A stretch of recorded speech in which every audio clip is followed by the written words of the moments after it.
Yo les broussins, c'est Eddie, j'espère que vous allez bien. Pour ma part, tout va pour le mieux parce qu'on a gagné pour la deuxième fois d'affilée, première fois de la saison qu'on enchaîne une victoire 2-0 aujourd'hui sur la pelouse du Zandbaoli. Donc je me suis dit on va faire un petit débrief au calme, tranquillou, parce que cette année ça arrive tellement rarement qu'on gagne qu'on est heureux, tu vois. Même si c'était un match, franchement c'est un peu emmerdé, on va pas se mentir. Pareil comme d'habitude, petite présentation très scolaire, PowerPoint, tu vois le truc. Donc là, on commence par la petite miniature de la vidéo, elle est éclatée au sol, je suis désolé, la qualité elle est rincée comme ce qu'on a montré sur le terrain aujourd'hui, mais malgré tout, 2-0 à l'extérieur. Franchement, il faut le noter, deuxième victoire d'affilée, aucun but encaissé en deux matchs, 8 buts marqués. C'est magnifique, qu'est-ce qu'on rêve de mieux en ce moment? Bon, c'est parti, on va commencer par les points positifs parce qu'il y en a eu quand même, tu vois, il faut les afficher, il faut les mettre en avant.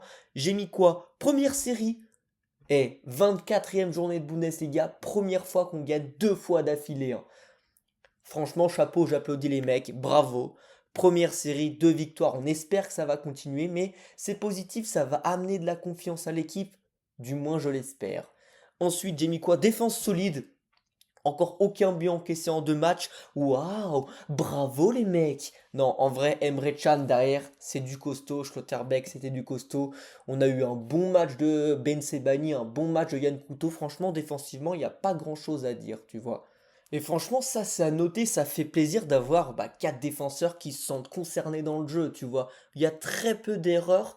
Les mecs, ils sont bons. C'est du très scolaire, on va pas se mentir. Ça vole pas haut non plus. Mais voilà, ils sont concentrés, ça fait plaisir, c'est pas des petites boulettes de débutants, tu vois. Et aussi, point positif pour moi, c'est pas de blessure. C'est un énorme point positif parce qu'on sait qu'il y a la Ligue des Champions qui arrive la semaine prochaine et on veut une équipe qui soit presque complète, tu vois. Pour essayer au moins de faire peur à Lille, on va au moins essayer, hein. Ouh, j'ai pas parlé de la compo d'équipe, je suis désolé. On va parler de la compo tout de suite. Composition d'équipe.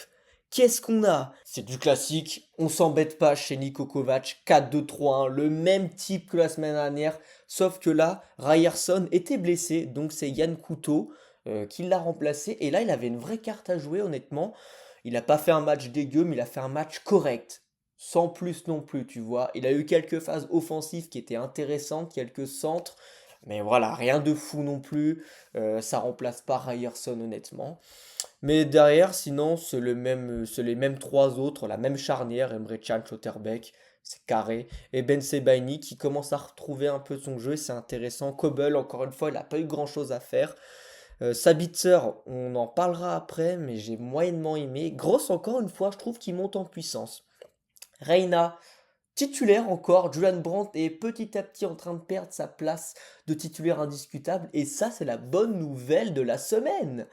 Et les ailiers, un Karim Adeyemi qui a été très bon, je trouve, et un Max Bayer qui monte en puissance également, au profit de Binoé Gittens, qui était lui sur le banc, je pense, c'est pour le faire souffler un peu pour le match de Lille.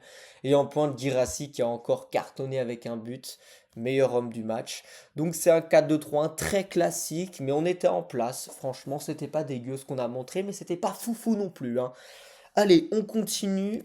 Les points négatifs. Ça fait mal à entendre, mais il y en a quand même. Encore trop scolaire pour moi, on n'arrive pas à se détacher, à trouver un vrai système. C'est encore trop tout téléphoner ce qu'on fait. On a de la chance, la semaine dernière c'était face à l'Union de Berlin qui est éclaté au sol cette saison. Là c'est face à Paoli, le petit pousset qui est éclaté au sol, donc ça passe. Mais face au gros avec un jeu encore trop scolaire, ça passera pas malheureusement. Il faut se trouver une vraie ADN, une vraie énergie, tu vois. J'ai mis qu'on encaissait encore trop d'occasions. Ça, c'est vrai, même contre des petits clubs, trop d'occasions qui sont franches. Et ça fait mal contre des gros, ça ne pardonnera pas. Donc ça, il faut qu'il y ait encore plus d'impact, même si derrière on est solide, mais on a quand même beaucoup de chance par moment, hein. Et ensuite, j'ai mis pas encore assez d'inspiration. Et c'est vrai, ça rejoint mon jeu encore un peu trop scolaire, tu vois. On ne sait pas trop encore ce qu'on veut faire avec le ballon. Tout est trop téléphoné.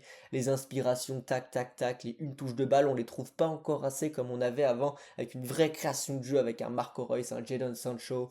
Ça, c'était intéressant. Là, il y a rien, c'est trop scolaire, ça va pas trop de l'avant, ça retourne derrière, ça passe par le milieu, mais finalement, on sait pas trop quoi faire avec le ballon, ça passe ou ça casse. En ce moment, ça passe un peu plus, mais je trouve que voilà, on s'embête un peu devant le match et ça, c'est ce qu'on ressent nous en tant que supporters et c'est ce qui dégage vraiment sur le terrain. Pas assez d'inspiration. Dites-moi en commentaire ce que vous pensez de mes analyses. Après, je suis pas un pro, hein, franchement. Ce que j'écris, c'est ce que je pense dans ma tête. Ça se trouve, c'est tout faux, hein. Donc, j'aimerais bien un avis extérieur d'autres fans du Borussia, tu vois.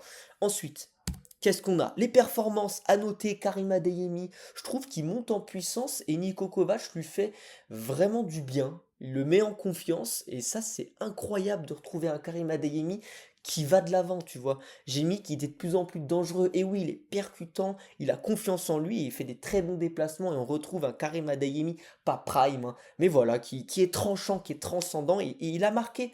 Et même sur le premier but, c'est lui qui crée cette occasion pour le but. Donc pour moi, c'était presque l'homme du match.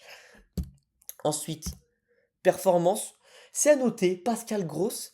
Je trouve qu'il a été encore précis dans tout ce qu'il faisait. Ses passes, et également des passes dangereuses. Tout ce qu'il faisait, il le faisait bien. Il se déplaçait bien. Il essayait d'amener ce jeu vers l'avant. Et il faisait des passes qui étaient presque des passes clés, en fait, entre guillemets. Donc j'aime bien, je trouve qu'il commence à trouver une certaine alchimie à son poste qui fait qu'il est de plus en plus sérieux et j'aime bien, je trouve il est hyper posé de plus en plus et il va de l'avant, il va de l'avant et là on va parler maintenant des déceptions.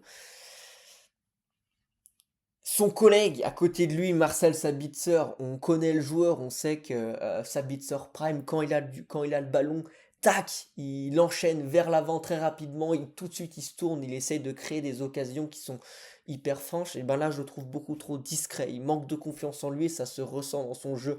Il reçoit le ballon, il est pas assez percutant dans sa tête, il se retourne pas vite vers l'avant, non, il repasse derrière ou voilà, il prend pas assez de risques et voilà, trop peu de projection. Ça va avec le manque de confiance en lui. Voilà, c'est pas un Marcel Sabitzer qu'on a eu l'habitude de voir. Et ça rend fou, c'est frustrant quand on sait qu'un Prime Sabitzer à Leipzig, même l'année dernière, il était trop fort, tu vois. Et ça fait chier parce qu'on sait qu'il a une carte à jouer avec un Mecha qui est pas, qui est blessé et un Chukwuemeka qui vient d'arriver. Mais je suis désolé, il va perdre sa place de titulaire de match en match, hein, Sabitzer.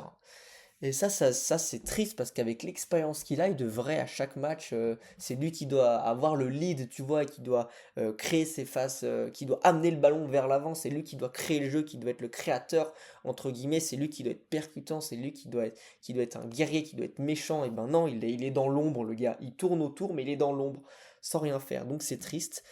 Et voilà, c'est court, hein. Honnêtement, c'est court. C'est un petit débrief comme ça, tranquille.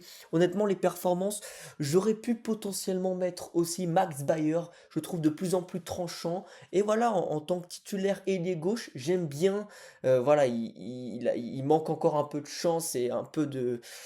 Tu vois ce que je veux dire, mais j'aime bien, de mieux en mieux. On va retourner vers notre petite compo d'équipe. Emre Can, franchement, honnêtement, je suis à ça de le garder l'année prochaine, hein. Je suis à ça. En titulaire indiscutable, en défenseur central, c'est tellement mieux que Niklas Zule ou Valdemar Anton, honnêtement.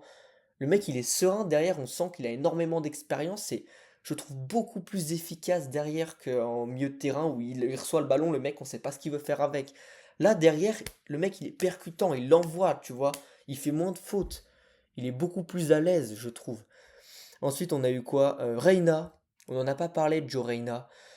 Un peu dommage. Pareil que Sabitzer, il a des cartes à jouer en ce moment avec un Brandt qui est complètement dans les choux, qui est le mec, il est enterré jusqu'au cou. Reina, encore une fois, un peu dans l'ombre, un peu dans l'oubli ce match-là, mais voilà, il aura encore quelques cartes à jouer. Mais attention, mon Joe Reina, c'est dommage, il a tellement de talent, mais je pense qu'on va le vendre. Honnêtement, je pense que ça va, c'est trop juste pour nous. Et un Guirassy, on n'en a pas parlé, mais j'ai même pas envie, honnêtement, d'en parler. Ça sert à quoi? Il a encore fait un gros match, encore ses appels, ils étaient percutants. Et ça se voit qu'il fait peur quand il a le ballon. Il arrive à le garder facilement. Ses déplacements, je les aime bien. Et voilà, il est toujours dangereux devant le but, c'est un renard des surfaces, mais aussi qui s'intéresse au jeu, et ça j'adore. Et quand il a le ballon, on sent que les adversaires, voilà, ils sentent que il peut faire quelque chose. Et c'est un Guirassy qui est en confiance, tu vois. Ensuite, on va parler pour terminer, eh bien, des prochains matchs. On reçoit Lille. Je suis content, on n'a aucun blessé. Enfin, aucun blessé. On a, pardon, on a Ryerson qui est malade, mais je pense que ça fera le taf pour Lille. Et un Mecha qui est toujours blessé. Mais on a un Chukwuemeka qui peut potentiellement, je trouve, être titulaire à la place de Marcel Sabitzer. Ce que je dis là, je prends des risques à le dire. Mais pourquoi pas si Niko Kovac il porte ses corones, Pascal Gross qui lui va tourner encore dans le jeu, qui est un peu lent, et un Chukwuemeka qui peut apporter cette créativité supplémentaire qu'on aura besoin face à Lille. Mais sinon, je pars avec le même 11, je mets peut-être Ryerson titulaire pour montrer aux Lillois que voilà, chez nous, on a de l'impact, et un Bine Gittens titulaire à la place de Max Bayer, mais sinon, je garde à peu près le même type. Mais j'espère qu'on va faire un gros match. Du moins, il faut voilà, qu'on montre à Lille que voilà, on est présent et chez eux, ça va être très compliqué. Donc, il faut qu'on les écrase chez nous. Et ensuite, 4 jours après seulement, samedi prochain à 15h30, on reçoit également Augsbourg. Donc là, c'est victoire obligatoire pour enchaîner une troisième victoire d'affilée. Et ça serait incroyable pour remonter au classement. J'ai pas regardé le classement là. On est quoi, les mecs? Dites-moi en commentaire. Je crois qu'on bouge pas trop. On remonte peut-être à la 9e place ou à la 8e place. Mais là, on était tellement dans les choux. Mais là, il faut continuer à grimper. Tout doucement, on sort la tête de l'eau. Du moins, je l'espère. Mais voilà, face à Augsbourg, aucun faux pas n'est permis. Il faut continuer sur cette lancée. J'espère qu'on gagne face au LOSC pour ensuite engranger encore une fois cette confiance face à Augsbourg. Mais là, je trouve que la confiance, elle est hyper intéressante et on verra.